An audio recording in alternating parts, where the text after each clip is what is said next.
Hello students, welcome to RH chemistry. So ಹಿಂದಿನ ಒಂದು ವಿಡಿಯೋದಲ್ಲಿ ಡೌಟ್ ನಂಬರ್ 1 ಬಗ್ಗೆ ಡಿಸ್ಕಸ್ ಮಾಡಿದ್ದೀನಿ. ನಿಮಗೇನಾದರೂ ಆ ಡೌಟ್ ಇದ್ದರೆ ನೋಡ್ಕೊಂಡು ಬನ್ನಿ. ಎರಡನೇ ಡೌಟ್, ಸೊ ಇದು ಒಂದು ಡೌಟ್ ಏನಿದೆ, ಇದು ಬಹಳಷ್ಟು ವಿದ್ಯಾರ್ಥಿಗಳಲ್ಲಿದೆ.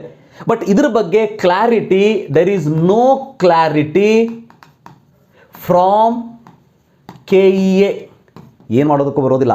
KEA ಅವರಿಂದ ಎಲ್ಲೂ ಕೂಡ ಇದ್ರ ಬಗ್ಗೆ ಕ್ಲಾರಿಟಿ ಇಲ್ಲ. ಆದರೂ ನಾನು ನಿಮಗೆ ಹಿಂದಿನ ವರ್ಷದ ನನ್ನ ಎಕ್ಸ್ಪೀರಿಯನ್ಸ್, ನನ್ನ ವಿದ್ಯಾರ್ಥಿಗಳ ಅನುಭವವನ್ನು ನಿಮ್ಮ ಮುಂದೆ ನಾನು ಇಡ್ತಾ ಇದ್ದೀನಿ. Choice is yours. Okay, so question ಏನಂತಂದರೆ, I have studied in different school. ಬಹಳಷ್ಟು ಜನ ವಿದ್ಯಾರ್ಥಿಗಳು ಇದನ್ನು ಮಾಡಿದ್ದಾರೆ, ಹೌದಾ? ಡಿಫ್ರೆಂಟ್ ಸ್ಕೂಲಲ್ಲಿ ಕಲ್ತಿದ್ದಾರೆ. ಅಂದರೆ 1 to 5th ಒಂದು ಕಡೆ, 6th to 9th ಒಂದು ಕಡೆ, 10th ಒಂದು ಕಡೆ, PUC ಒಂದು ಕಡೆ, ರೈಟ್? And different districts. ಒಂದೇ ಡಿಸ್ಟ್ರಿಕ್ಕಲ್ಲಿದ್ದರೆ ಬೆಸ್ಟ್ ಆಗಿತ್ತು, ಒಂದೇ BO ಬಂದುಬಿಡ್ತಾರೆ. ಆದರೆ ಬೇರೆ ಬೇರೆ ಡಿಸ್ಟ್ರಿಕ್ಕಲ್ಲಿ ಹೋಗಿದ್ದೀರಿ, ಬೇರೆ ಬೇರೆ ತಾಲೂಕಲ್ಲಿ ಕಲ್ತಿದ್ದೀರಿ. ಸೊ ಒಬ್ಬರು ಮಂಗಳೂರಲ್ಲಿ ಕಲ್ತರೆ ಇನ್ನೊಬ್ಬರು ಅದನ್ನೇ ಮುಂದುವರಿಸಿದ್ದು ರಾಯಚೂರಲ್ಲಿ, ಅದಾದಮೇಲೆ ಕೊಪ್ಪಳದಲ್ಲಿ, ಧಾರವಾಡದಲ್ಲಿ. See where to go for document verification, ದೊಡ್ಡ ಡೌಟ್ ಇದು. ಹಾಗಾದರೆ ಎಲ್ಲಿ ಹೋಗಲಿ ನಾನು? ಸೊ 1 to 5th ಕಲ್ತಲ್ಲಿ ಹೋಗಬೇಕು, 6th to 10th ಕಲ್ತಲ್ಲಿ ಹೋಗಬೇಕು, ಎಲ್ಲಿ ಹೋಗಬೇಕು? Right? Which BO office I have to go? ನೋಡಿ, there is no clarity from KEA, but you do like this. ನಾನೀಗೇನು ಹೇಳ್ತೀನಿ ಆ ಟೈಪ್ ಮಾಡಿ. ಸಿ, ಮೊದಲನೇದಾಗಿ ನಿಮಗೆಲ್ಲ ಗೊತ್ತೇ ಇದೆ, ಶೆಡ್ಯೂಲನ್ನು ಅನೌನ್ಸ್ ಮಾಡಿದ್ದಾರೆ, ಹೌದಾ? ಶೆಡ್ಯೂಲ್ನ ಅನೌನ್ಸ್ ಮಾಡಿದ್ದಾರೆ. ಒಂದು ಎಕ್ಸಾಂಪಲ್ ಹೇಳ್ತೀನಿ ನಿಮಗೆ. ಶೆಡ್ಯೂಲ್ ಹೇಗಿದೆ ಅಂತಂದರೆ, ಫಾರ್ ಎಕ್ಸಾಂಪಲ್ 27/6/2023 ಅಂದ್ಕೊಳ್ಳೋಣಂತೆ, 12ರಿಂದ 1 ಗಂಟೆ ಅಥವಾ 2 ಗಂಟೆ ವಿದ್ಯಾರ್ಥಿಯ ರ್ಯಾಂಕ್ ಏನಿರ್ತದೆ ಅಂತಂದ್ರೆ 1500 ರ್ಯಾಂಕ್ ಬಂದಿರ್ತದೆ. ಈ ವಿದ್ಯಾರ್ಥಿ 27ನೇ ತಾರೀಕು ಒಂದು ಪರ್ಟಿಕ್ಯುಲರ್ BO ಆಫೀಸಿಗೆ ಹೋಗಬೇಕು. ಬಟ್ ಈ ವಿದ್ಯಾರ್ಥಿ ಏನು ಮಾಡಿದ್ದಾನೆ ಅಂತಂದರೆ, he has studied in different schools. Minimum 2 ಸ್ಕೂಲಲ್ಲಂತೂ ಕಲ್ತಿದ್ದಾನೆ ಅಂತ ಇಟ್ಕೊಳ್ಳಿ. ಒಂದು ಸ್ಕೂಲಲ್ಲಿ 1 to 6th ತನಕ ಕಲ್ತಿದ್ದಾನೆ, ಇನ್ನೊಂದು ಸ್ಕೂಲಲ್ಲಿ 7 to 10th ತನಕ ಕಲ್ತಿದ್ದಾನೆ. ಸೊ 7th ನೀವು 12th ಅಂತ ತೊಗೊಂಡ್ರು ಕೂಡ 7 years ಕಂಪ್ಲೀಟ್ ಆಗೋದಿಲ್ಲ.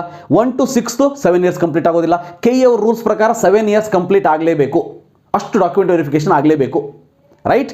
ಹಾಗಾದರೆ ಇವನೇನಾದರೂ ಫಾರ್ ಎಕ್ಸಾಂಪಲ್ ಕೊಪ್ಪಳದಲ್ಲಿ ಕಲ್ತಿದ್ದಾನೆ, ಹೌದಾ? ನೆಕ್ಸ್ಟ್ ಮುಂದಿಂದು ಮಂಗಳೂರಲ್ಲಿ ಕಲ್ತಿದ್ದಾನೆ. ಜಸ್ಟ್ ಇಮ್ಯಾಜಿನ್, ಈ ರ್ಯಾಂಕಿನ ಒಬ್ಬ ವಿದ್ಯಾರ್ಥಿ ಕೊಪ್ಪಳದಲ್ಲಿ 27ನೇ ತಾರೀಕು ಈ ಟೈಮಲ್ಲಿ ಮುಗಿಸ್ಕೊಂಡು ಸಂಜೆ ಒಳಗೆ ಇಲ್ಲಿ ಹೋಗಿ ಮುಟ್ಲಿಕ್ಕೆ ಆಗ್ತದಾ? ಇಲ್ಲ, ಸಾಧ್ಯನೇ ಇಲ್ಲ. ಇದೇ ನಮ್ಮ ಹತ್ರ ಹೆಲಿಕಾಪ್ಟರ್ ಇದೆಯಾ, ಪ್ಲೇನ್ ಇದೆಯಾ, ಹೌದಾ? ಸೊ ಸಾಧ್ಯ ಇಲ್ಲ. ಹಾಗಾದರೆ ಏನು ಮಾಡಬೇಕು? ಡಿಫ್ರೆಂಟ್ ಸ್ಕೂಲಲ್ಲಿ ಕಲ್ತಿರೋ ಅಂಥವ್ರು ಏನು ಮಾಡಬೇಕು? ಒಂದು ಎಕ್ಸಾಂಪಲ್ ತೊಗೊಂಡು ನಿಮಗೆ ಹೇಳುವಂಥ ಪ್ರಯತ್ನವನ್ನು ಮಾಡ್ತೀನಿ. ಸೊ ಈಗ ನೋಡಿ, ಎಕ್ಸಾಂಪಲ್ ಏನಂತಂದರೆ 1 to 6th, ಜಸ್ಟ್ ಇಮ್ಯಾಜಿನ್ ಕೊಪ್ಪಳದಲ್ಲಿ ಕಲ್ತಿರೋವಂಥದ್ದು, right? So 7th to 10th, 7th to 10th ಮಂಗಳೂರಲ್ಲಿ ಕಲ್ತಿರೋವಂಥದ್ದು. 11th and 12th ಧಾರವಾಡದಲ್ಲಿ ಕಲ್ತಿರೋವಂಥದ್ದು. ಹಾಗಾದರೆ ಯಾವ BO ಆಫೀಸಿಗೆ ಹೋಗಬೇಕು, ರೈಟ್? ಸೊ 1 to 6th ಹೋದರೆ 7 years ಕಂಪ್ಲೀಟ್ ಆಗೋದಿಲ್ಲ, 7th to 10th ಹೋದರೆ 7 years ಕಂಪ್ಲೀಟ್ ಆಗೋದಿಲ್ಲ. ಹಾಗಂತೇಳಿ ನೀವು ಇಲ್ಲೇ 1 to 7th ಕಲ್ತಿದ್ರು ಕೂಡ ಇಲ್ಲಿ ಹೋಗಿದ್ರು ಕೂಡ ಕಂಡೀಷನ್ ಏನಿದೆ 7 years ಕಂಪ್ಲೀಟ್ ಆಗೋದಕ್ಕೆ, ಇನ್ಕ್ಲೂಡಿಂಗ್ 10th or 12th ಇಲ್ಲೇ ಪಾಸ್ ಆಗಿರಬೇಕು, ಕರ್ನಾಟಕದಲ್ಲೇ ಪಾಸ್ ಆಗಿರಬೇಕು, ಹೌದಾ? ಸೊ ಆ ಒಂದು ಕಾರಣಕ್ಕೋಸ್ಕರ ಇವನು ಇಲ್ಲಿ ಹೋಗ್ಬೇಕಾ ಅಂತ ಕೇಳಿದರೆ, so he has to attend in both places. Remember, both places you have to go. ಬಹಳ ಸಿಂಪಲ್ಲು, ಎರಡೂ ಕಡೆ ಹೋಗಬೇಕು. ಹಾಗಾದರೆ ಇಲ್ಲಿ ಹೋಗುವಂಥ ಅವಶ್ಯಕತೆ ಇಲ್ವಾ? ಇಲ್ಲಿ ಯಾರು ಹೋಗಿ ಅಂತ ಅಂದರೆ, ಕರೆಕ್ಟಾಗಿ ಕೇಳಿಸ್ಕೊಳ್ಳಿ, ಇಲ್ಲೂ ಕೂಡ ಯಾರು ಹೋಗಬೇಕು ಅಂತ ಅಂದರೆ, ನಿಮ್ಮದೇನಾದರೂ ಇಲ್ಲಿ 7 years ಕಂಪ್ಲೀಟ್ ಆಗಿಲ್ಲ ಅಂತ ಇದ್ದರೆ ಮಾತ್ರ, ಈ including 11th and 12th 7 years ಆಗ್ತಾ ಇದೆಯಾ? ಹಾಗಾದರೆ ಕಾಲೇಜ್ ಎಲ್ಲಿದೆ ಆ BO ಆಫೀಸಿಗೆ ಹೋಗಬೇಕು ನೀವು. ಅರ್ಥ ಆಯ್ತಾ ಹೇಳಿದ್ದು?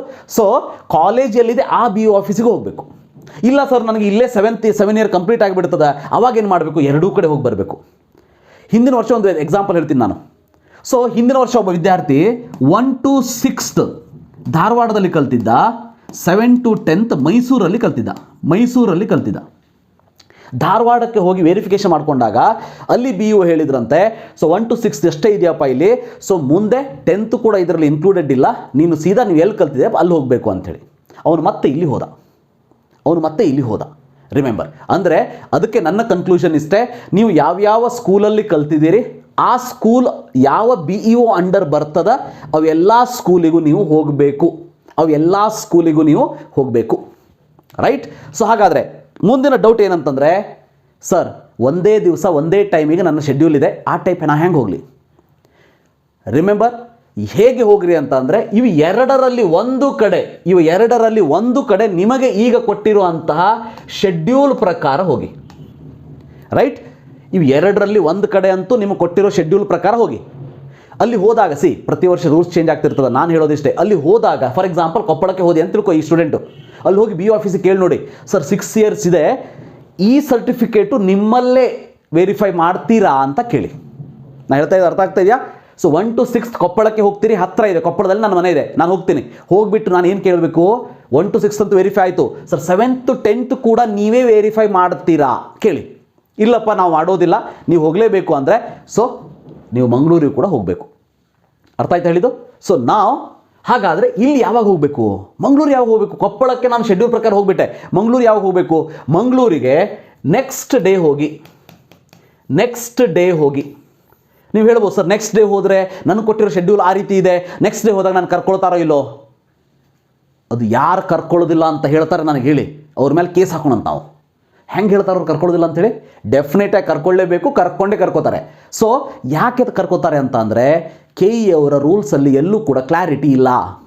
ಅವ್ರು ಕ್ಲಿಯರ್ ಕಟ್ಟಾಗಿ ಬೇರೆ ಬೇರೆ ಕಡೆ ಶೆಡ್ಯೂಲ್ ಕೊಡಬೇಕಿತ್ತು. ಸೊ ಹಾಗೆ ಕೊಟ್ಕೋತಾ ಹೋದ್ರು ಅಂತಂದರೆ KE ಅವರ ತಲೆ ಕೆಟ್ಟು ಹೋಗ್ಬಿಡ್ತದೆ, ಅದಕ್ಕೆ ಅವ್ರು ಕೊಟ್ಟಿಲ್ಲ.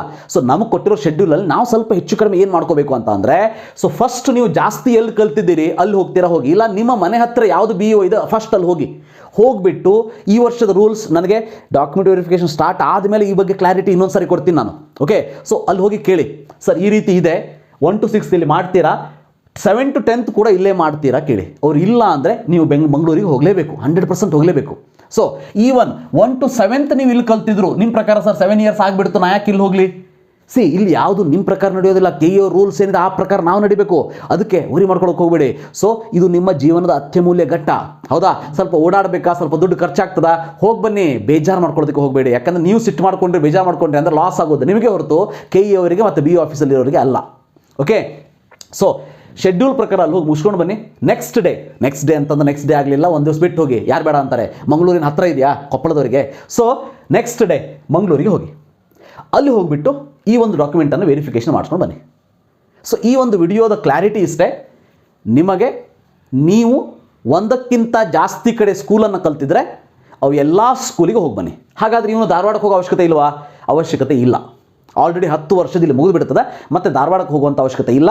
ಬಟ್ ಅದನ್ನೂ ಬೇಕಾದ್ರೆ ಅಲ್ಲಿ BO ಆಫೀಸ್ ಹೋದಾಗ ಕೇಳಿ, ಧಾರವಾಡಕ್ಕೆ ನಾವು ಹೋಗ್ಬೇಕಾ ಅಂತೇಳಿ. ಅವ್ರು ಎಸ್ ಅಂದರು, ಹೋಗಿ ಬನ್ನಿ, ಬೇಜಾರು ಮಾಡ್ಕೊಳಕ್ಕೆ ಹೋಗಬೇಡಿ. ಕೊಪ್ಪಳದಿಂದ ಮಂಗಳೂರು ಹೋಗೋ ರೋಡಲ್ಲಿ ಸೊ ಧಾರವಾಡ ಸಿಗ್ತದೆ, ಅಲ್ಲೊಂದ್ಸಲ ಇಳಿರಿ, BO ಆಫೀಸ್ ಹೋಗಿ ಮುಚ್ಕೊಂಡು ಹೋಗ್ರಿ.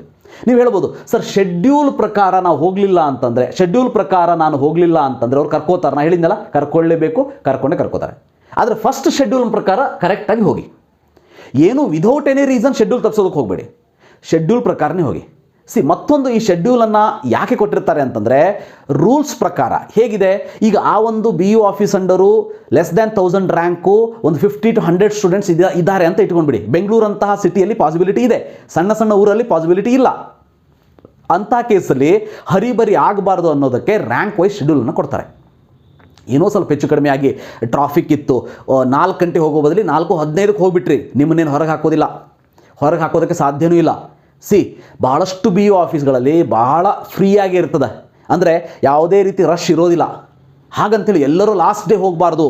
ಯಾಕಂದರೆ ನಮ್ಮ ಮೆಂಟಾಲಿಟಿ ಏನಿದೆ, ನಮ್ಮ ವಿದ್ಯಾರ್ಥಿಗಳದ್ದು ಎಷ್ಟೋ ಸಾರಿ ನೋಡ್ತೀವಲ್ಲ, ಕರೆಕ್ಷನ್ಗೆ ಟೈಮ್ ಇರ್ಬೋದು, ಮಾರ್ಕ್ಸ್ ಎಂಟ್ರಿ ಟೈಮ್ ಇರ್ಬೋದು, ಎಲ್ಲ ಎಂಟ್ರಿ ಮುಗಿದ ಮೇಲೆ ಹೋಗ್ತಾರೆ, ಒಂದೇ ಸಲ ಎಂಟ್ರಿ ಮಾಡೋದಕ್ಕೆ ಹೋಗ್ತಾರೆ. ಆ ಒಂದು ಮಿಸ್ಟೇಕನ್ನು ಡಾಕ್ಯುಮೆಂಟ್ ವೆರಿಫಿಕೇಷನ್ ಟೈಮಿಗೆ ನೀವು ಮಾಡಬಾರ್ದು, ಇದರಿಂದ BO ಆಫೀಸರಿಗೆ ಪ್ರಾಬ್ಲಮ್ ಆಗಬಾರ್ದು ಅನ್ನೋದಕ್ಕೆ ಸೊ ಈ ರೀತಿ ಶೆಡ್ಯೂಲ್ನ ಮಾಡಿರೋವಂಥದ್ದು. ನಿಮ್ಮ ಶೆಡ್ಯೂಲ್ ಪ್ರಕಾರ ಹೋಗಿ ಡಾಕ್ಯುಮೆಂಟ್ ವೆರಿಫಿಕೇಷನ್ ಮುಗಿಸ್ಕೊಂಡು ಬನ್ನಿ. But if it is more than 1 place, then you have to go to both place for document verification. I hope ನಿಮ್ಮ ಡೌಟನ್ನು ನಾನು ಕ್ಲಿಯರ್ ಮಾಡಿದ್ದೀನಿ ಅಂತ ಅನ್ಕೋತೀನಿ. ಸೊ ಇದನ್ನು 1 ಸೆಕೆಂಡಲ್ಲಿ ಹೇಳಿ ಮುಗಿಸ್ಬೋದು.